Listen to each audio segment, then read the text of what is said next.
I believe that this nation should commit itself to achieving the goal, before this decade is out, of landing a man on the moon and returning him safely to the Earth. Picking up some dust. In the 1960s, an impossible dream came true when human beings walked on another world. The Eagle has landed. In all, 24 Americans went to the moon. But it took an unseen army of over 400,000 engineers and technicians to make it possible. This is the story of the men and women who built the machines that took us to the moon.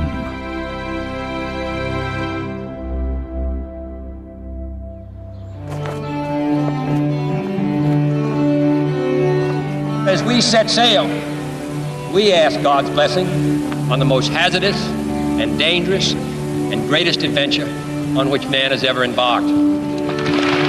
In the summer of 1961, as the United States embarked on its great space adventure, one question above all others remained unresolved. What kind of spacecraft would take a man to the moon and bring him back alive? The United States had a total of 15 minutes of spaceflight experience, 5 minutes outside the Earth's atmosphere, and now we were committed to go to the moon. We knew nothing about the moon. No unmanned spacecraft had landed there or even taken decent pictures of it. It was very vague how we would even get to the moon, what would the vehicles look like, what kind of rocket we would need.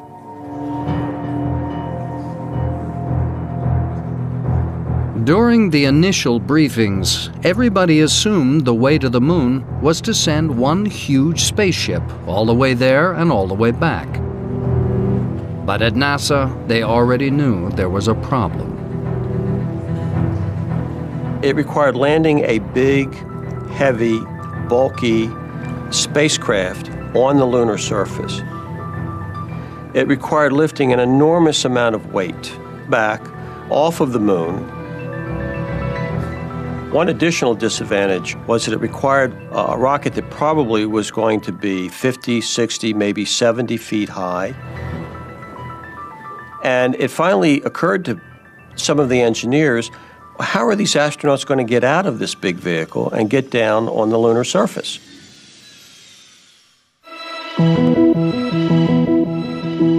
As NASA puzzled over the problem, an obscure engineer called John Hobalt came up with a radical alternative.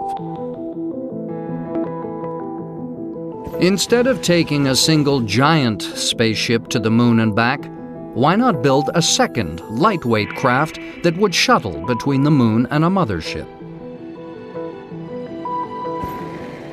It would be smaller, lighter, and much more maneuverable. There was only one massive drawback. To get back to Earth would require the lunar shuttle to rendezvous with the mothership in lunar orbit. What scared everybody about it is you have to rendezvous and dock around the moon. You're 250,000 miles from Earth. And he's proposing this in 1961 when we had no spaceflight experience, and just rendezvousing and docking in Earth orbit concerned everybody. Every time he brought the idea up, he was shut down. Everybody said that he didn't know what he was talking about. It was very embarrassing because he is a very quiet, very reserved, reticent man, and he was very taken back by the hostility. The opposition was led by NASA's foremost rocket expert, Wernher von Braun, who had always favored the big rocket approach and now told Hobalt to cut the lunar rendezvous crap.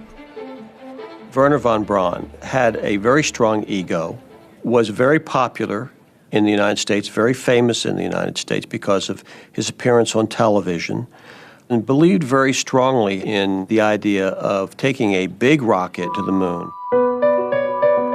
In desperation, Hobalt finally wrote directly to NASA's top leadership. In these letters, Dr. Hobalt said, I know that I'm stepping out of line here. I know I might even get fired because I'm writing this letter, but I think it's so important to bring this to your attention that I'm willing to risk my career in doing it. He said something like, I know I may be a pain in the neck and I shouldn't be writing this letter to you and so on, but I feel so strongly about this, I feel impelled to write you. And he said in these letters to Dr. Siemens that the lunar orbit rendezvous idea was the only way to get us to the moon. Dr. Hobart didn't say, I think it's one way, or he didn't say, I think it's the best way. He said, I think it's the only way. It was rather strident in the way it was written, and my first reaction was, I'd like some way to get that son of a gun off my back. But Siemens was sufficiently intrigued to recommend that Hobart's proposal should at least get a serious hearing. It was a turning point. At a meeting in June 1962, called to hammer out a solution, von Braun took everybody by surprise. Everybody was getting together to, again, try and talk about what decision they were going to make on going to the moon.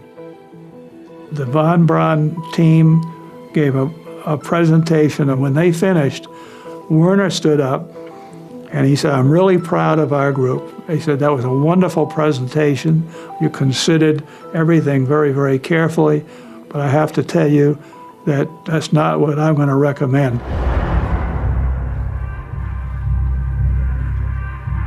I'm going to recommend that we go lunar orbit rendezvous. It was such a surprise to everybody that even his own staff people, several days later, had a private meeting with him, and they said, why in the world did you say that? What led you to believe that? We were completely surprised that you decided to announce for lunar orbit rendezvous. Belatedly, von Braun had recognized it was the only way. And in the fall of 1962, U.S. aircraft manufacturers competed to build what became known as the Lunar Excursion Module, or LEM.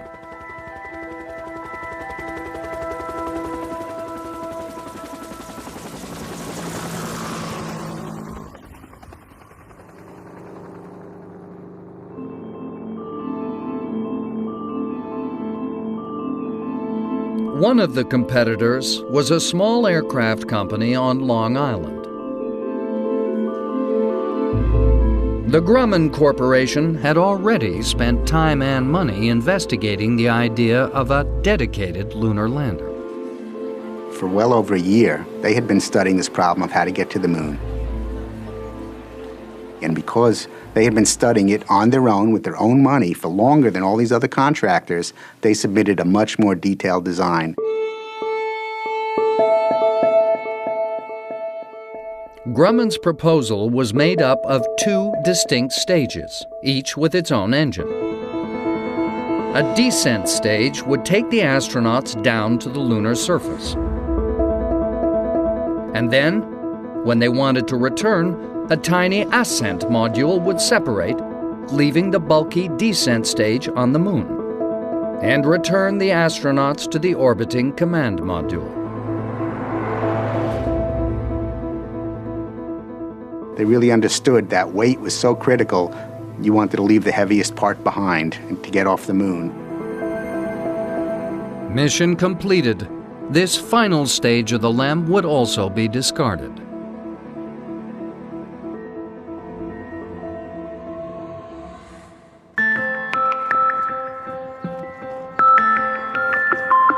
NASA liked it, and in November 1962, Grumman won the contract to build the most complicated and sophisticated spacecraft ever conceived.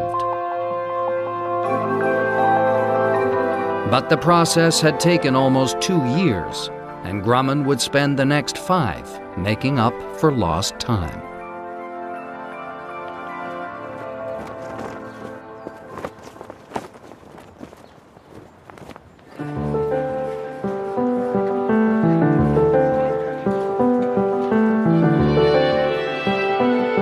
As Grumman now got down to the detailed design work, they were hampered by the fact that nobody knew much about the surface they were going to land on.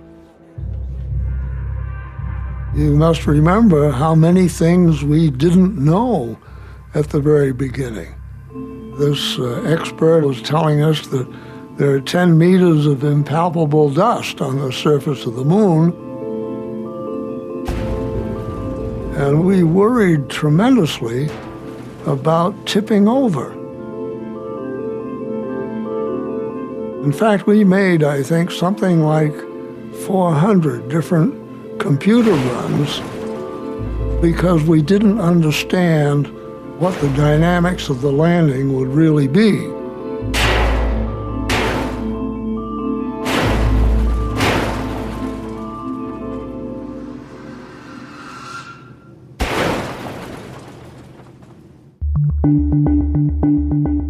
But the most pressing issue was weight. For every pound the LEM weighed, it would take 4 pounds of fuel to lift it off the Earth. Grumman's original design has a large spherical top half, the ascent stage, with these very large glass windows. Well, there's no way you could have those heavy glass windows. Weight was too precious, so they had to go to much smaller windows. There were also seats. Well, in 0 gravity or 1/6 gravity, you really didn't need seats. So the seats were taken out. In the early concepts for a lunar lander, there's no ladder on the front leg. Because why do they need a ladder? There's only 1/6 gravity on the moon. What if we just give them a rope that they hang from the hatch down to the lunar surface? They climb down a rope, they climb back up it, we save weight. Grumman builds a full-scale wooden mock-up. Astronauts try climbing down the rope. Nobody can get back up the rope. So they had to add a ladder down the front leg.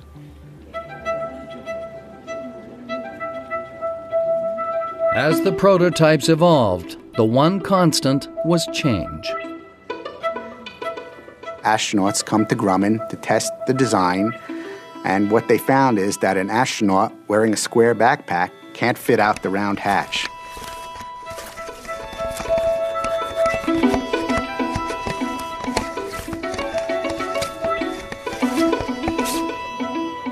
So Grumman deletes the round hatch in the front. They put instead a big square hatch. Finally, in the spring of 1965, NASA, worried design changes would never stop, imposed a freeze.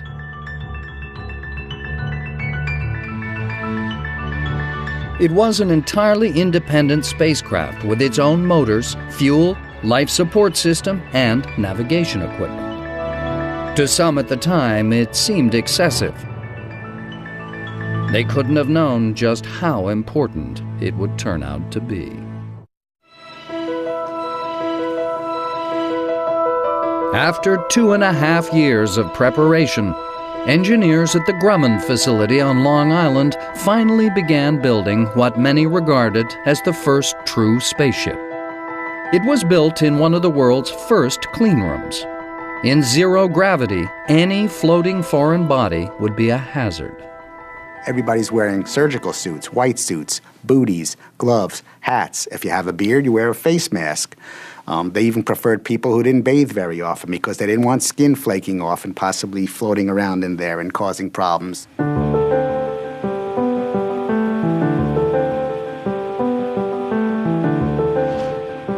Then, just in case there was any debris, each LEM was turned upside down and shaken. Grumman puts it in a tumbler, rotates it upside down, and actually spins it around and shakes it out. And every stage, there was all sorts of bits and metal shavings and rivets would fall out of it. All the kind of things you don't want floating around in space that could possibly short out an electrical system or somebody could breathe in.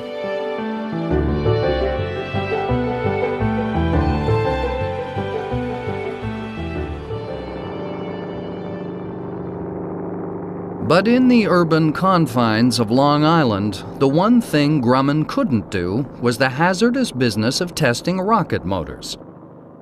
For this, they would need somewhere much more remote.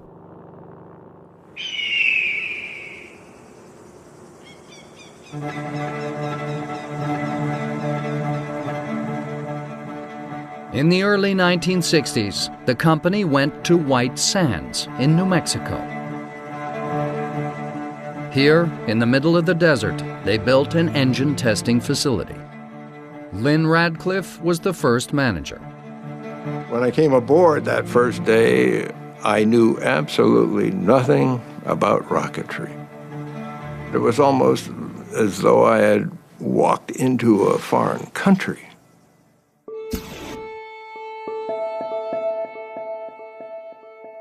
The LEM was equipped with two very different rockets. The first, the so-called descent engine, would take the LEM from the command module down toward the lunar surface. It was an entirely new and untried piece of technology. Up until this point in history, no one had ever built a rocket engine with a throttle. Either they were on or they were off. But in order to land on the moon now, you have to have a throttle so you can slow the spacecraft gradually to come in for landing. This was an unbelievable maneuver when you stop and think about it. You're sitting on a column of thrust, just hovering there like a helicopter. And then as you let it go, the throttle a little bit, you lower it just at a few feet per second until you make contact. All of this is an amazing set of requirements to put on anyone trying to design a rocket. But it was the module's second rocket, the so-called ascent engine, that caused Grumman the most lost sleep. It didn't need a throttle, but it did need to work with absolute reliability. You're totally dependent on the ascent engine to work to put you back in orbit. If for any reason the ascent engine failed to work, the astronauts are doomed.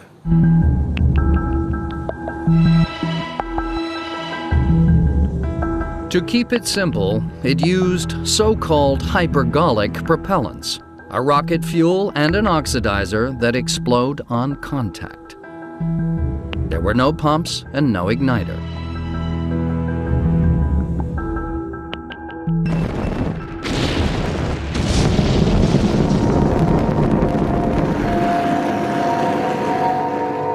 But the simplicity came at a price.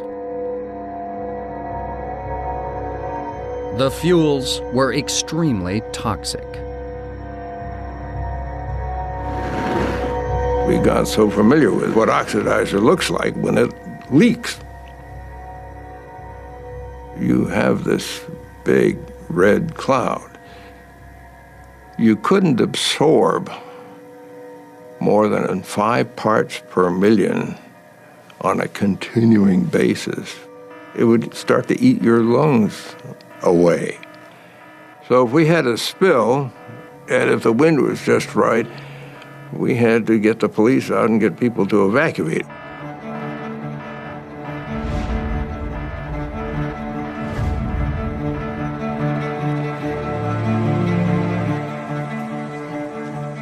But what really worried them was that the fuel was so corrosive that at the end of a test, each engine had to be rebuilt.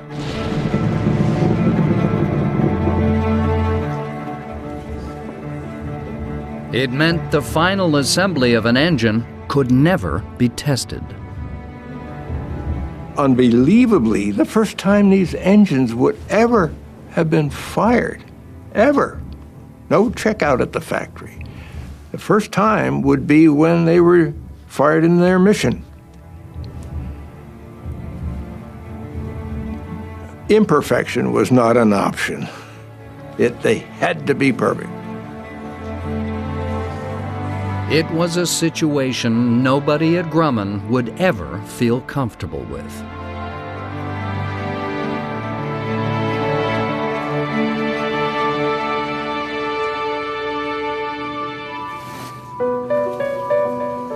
Meanwhile, on Long Island, engineers were combating yet another hazard of spaceflight. In space, you're facing the sun, it's 240 degrees. The dark side is 240 degrees below zero. You have to insulate the spacecraft as well as possible because there's huge fuel tanks in there. And the fuel's going to boil at 100 degrees and freeze at 30 degrees. Such a huge temperature variation could also cause the craft to buckle. Yet Grumman couldn't afford heavy heat shields. Fortunately, for the space program, DuPont had developed this new material. It was aluminized mylar. It was a gold color, and they found if you built it up to perhaps 25 layers, it's an excellent insulator.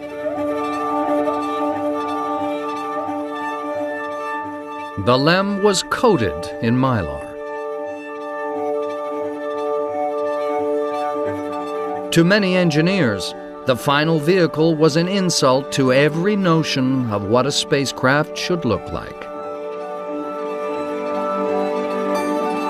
But in the vacuum of space, it didn't need to be streamlined. It was one of the weirdest and most improbable flying machines ever conceived.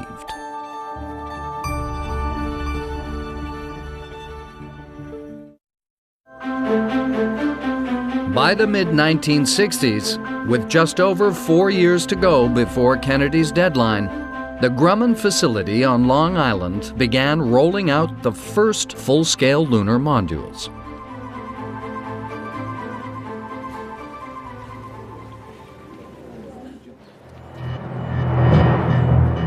For some years, astronauts had been training on a simulator known as the flying bedstead.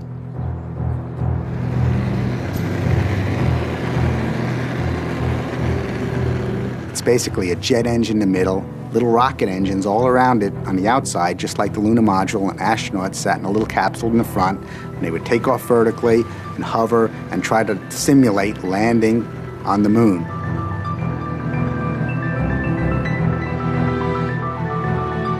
It was unstable and dangerous, and the astronauts hated it.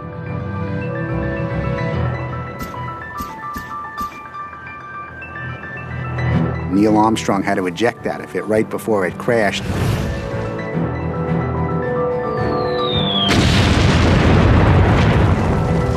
At some point in the program, they actually stopped using it because it was a lot safer to land on the moon than it was to fly this machine down in Texas.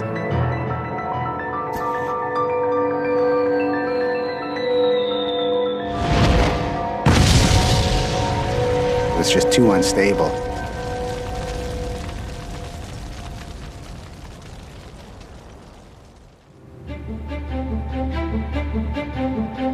Now, as the completed LEM became available, they were able to train on the real thing. It was installed in a test facility with a camera that projected images of an artificial lunar surface through the windows. They would actually run through complete missions in the lunar module. Next to it, there was a desk where the instructors sat, and they would introduce all sorts of faults, flip a switch, something would go wrong. The astronauts in the simulator would have to deal with it and try to figure out what was wrong. How to salvage the mission.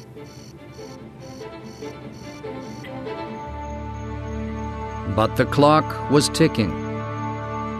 It was time to move beyond simulations and take the LEM into space.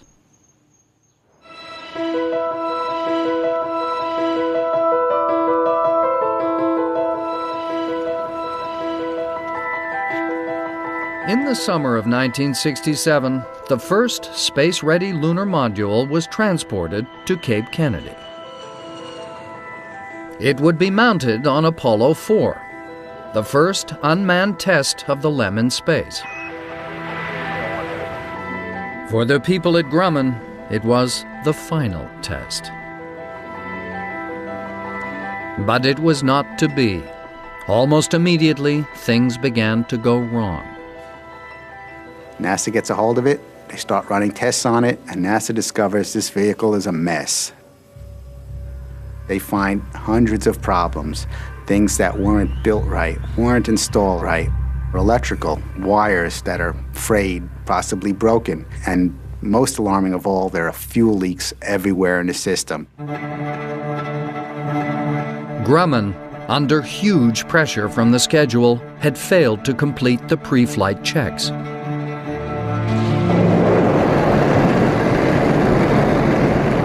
But NASA couldn't wait, and the Apollo 4 mission went ahead without the LEM.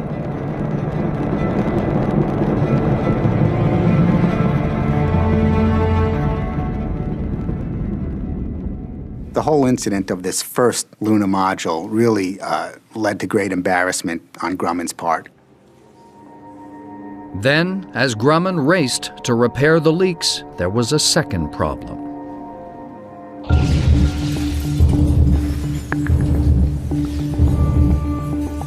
As the lunar module was pressure tested in a vacuum chamber, a window blew out. There's debris all over the place. Wires are evidently nicked that you could see with the naked eye. There are physical holes in the structure. And I was like, oh my God, here I am. I'm on the job 2 weeks. Look what happened. While his colleagues worried about why it had happened, Rocambole was told to clear up the mess. He asked NASA what to do. NASA came back with criteria for cleanliness. If you have particles of this size and so many per cubic inch, you know, the astronaut will get an itchy eye maybe. If there's so many more particles and they're bigger, he'll get a sore throat. If they're bigger still, he could bleed. If they're bigger still, he's in danger, his life. It would mean going through the LEM with a fine-tooth comb. The technicians would go in there with filter paper and camel-haired brushes, and they would clean what they could not see. And they would collect it on the filter paper. That was sent back to a Grumman quality lab. But what had caused the blowout? Was there a design fault? Had the window been badly fitted, or had it been damaged during construction? Grumman was never sure. The solution was never one of those that gave you a completely warm feeling.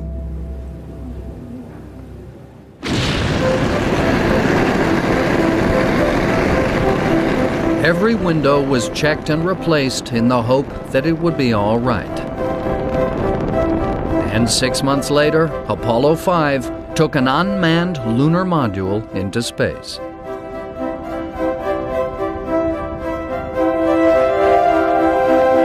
"12 months later, Apollo 9 carried the first manned lunar module into space.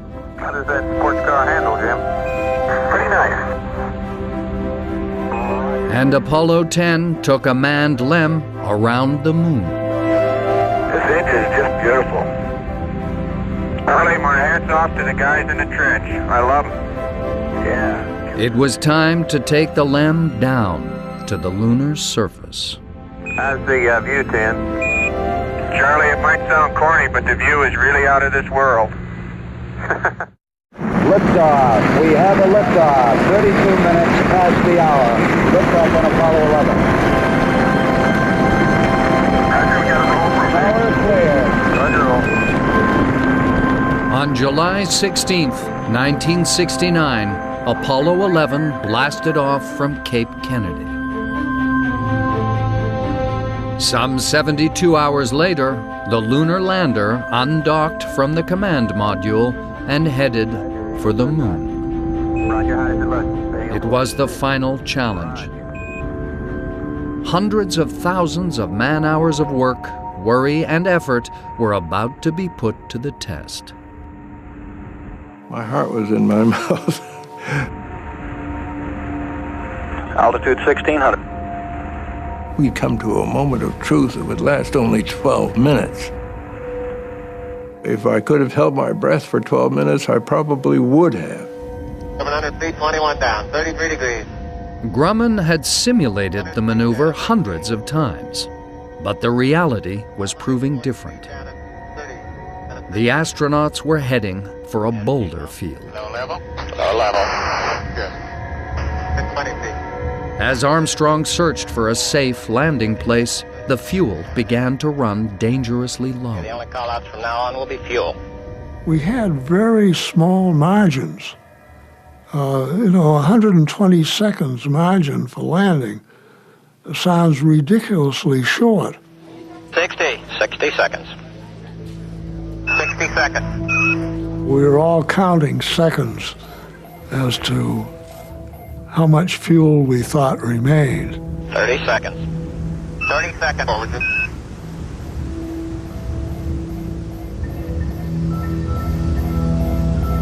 It just seemed an interminable period of time before we got those wonderful words that the Eagle had landed. Roger, tranquility, we copy you on the ground. The LEM had landed with less than 20 seconds of spare fuel. I can't describe this to you in words, but let me tell you, there was a relaxation that I think all of us felt. It was such a tremendous relief that they had made it safely on the moon, and they were going to go out and walk on the moon and all those wonderful things. Among those in the audience at Mission Control was Wernher von Braun. Dr. Wernher von Braun turned around and looked back, and he was searching for somebody, and he finally saw John Hobart. And he said over all of the shouting, he said, "John, you were right. We wouldn't be here without you."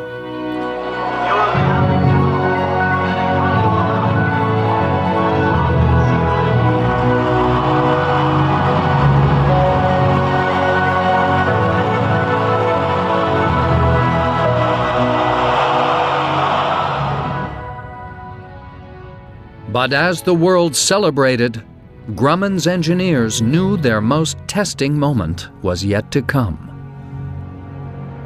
Would their ascent engine do its job? 2 astronauts were going to climb into this thing, and essentially they were going to press a button, and if it worked, it worked, and if it didn't, there weren't many things that they could do about it. Once you pressed that button, that was it. Roger, our guidance recommendation is you're cleared for takeoff. Roger, understand. We're number 1 on the runway. Roger. All my co-workers were standing around in the aisles looking up at a monitor panel along with me. And this is a really definition of a white-knuckle situation. Eagle Houston, you're looking good to us. That moment of liftoff was awful. Just plain awful. Roger. Is there an anxiety? Absolutely. Absolutely there's an anxiety. One you can't believe, like, is this going to work? We know we did everything, but God, it better work. I don't think that anyone could, at that time, tell you 100% that it was going to work. 9, 8, 7. It was really quite tense. Proceed.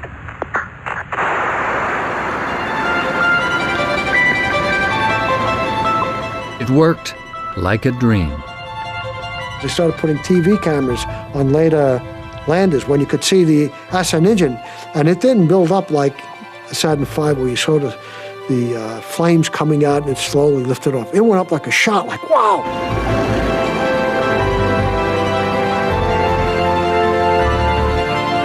1,000 feet high, 80 feet per second vertical rise. The LEM had performed faultlessly, and at Grumman they assumed there could be nothing more terrifying or exciting to come.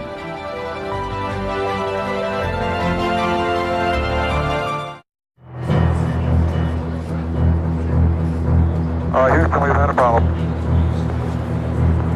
Stand by, 13, we're looking at it. In the spring of 1970, as Apollo 13 headed towards the moon, Dick Wilde received a call in the middle of the night. The telephone message was unmistakable. We were being called in to the plant early because an explosion aboard the command and service module had taken out the electrical and oxygen system. We are venting something out into space. Some 200,000 miles from Earth, the command module had been left powerless and disabled. As I drove into the plant, the coincidence to me was amazing. This was Monday, April 13th, 1970, and this was Apollo 13.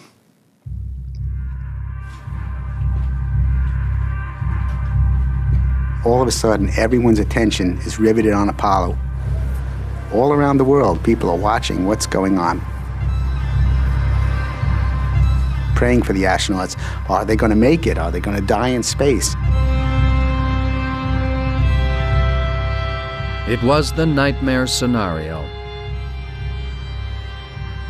They were hurtling uncontrollably into space with diminishing supplies of fuel, electricity, and oxygen. Mission control, we're now looking towards an alternate mission. It was the most serious, worrisome thing because of the imminent possibility of losing our astronauts. With the command module out of action, there was only one hope. The crew retreated into the lunar module, which carried its own supplies of oxygen and fuel. But what to do now? The LEM's highly specialized rocket motor lacked the power to break their momentum.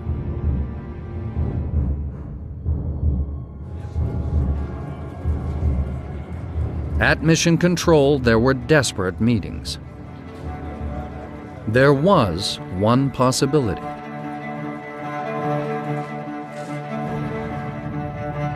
If they could use the LEM's motor to slingshot them around the moon, it might just be possible for them to return safely to the Earth.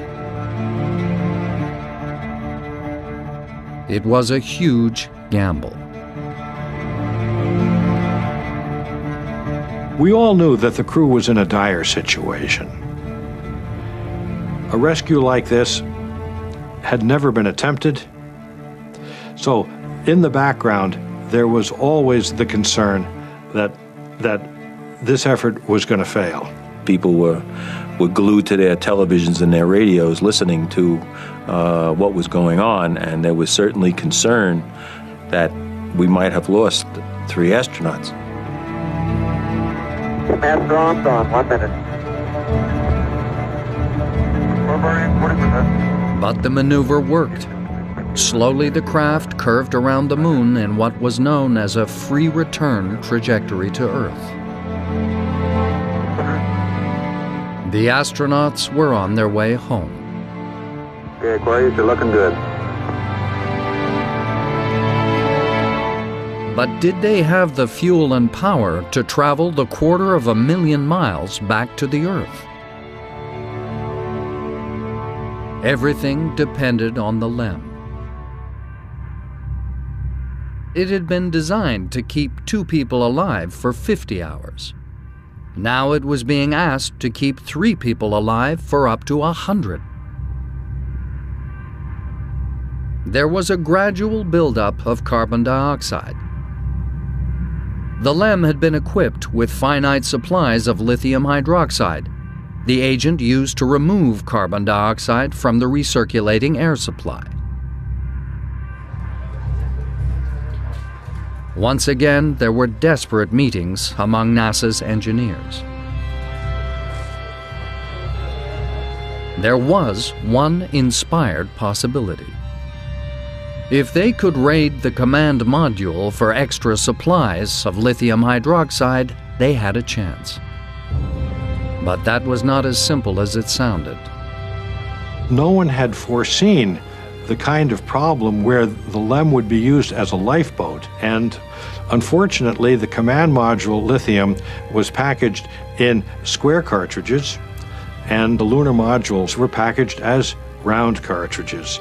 So the problem became, how do you fit a square cartridge into a round canister? NASA suggested using duct tape and tubing from the spacesuits to jury-rig a connection. It worked. I think all of us had a sense of tension in those hours that we've not felt before or since.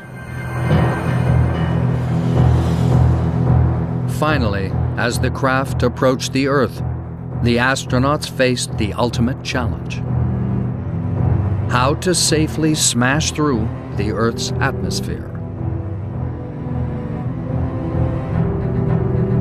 The answer was to return to the crippled command module with its protective heat shield and, to minimize friction, discard the LEM, affectionately christened Aquarius.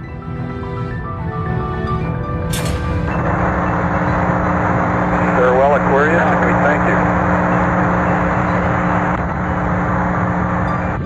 This is Apollo Control Houston at 141 hours, 31 minutes into the flight. We've had lunar module jettison.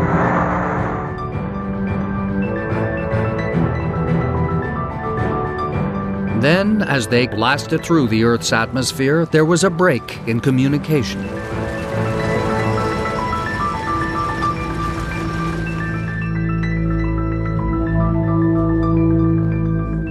That was an awfully worrisome time. We did not hear from them. You can't have radio communications while this thing is going through that entry until it comes out to a point where you can pick it up again.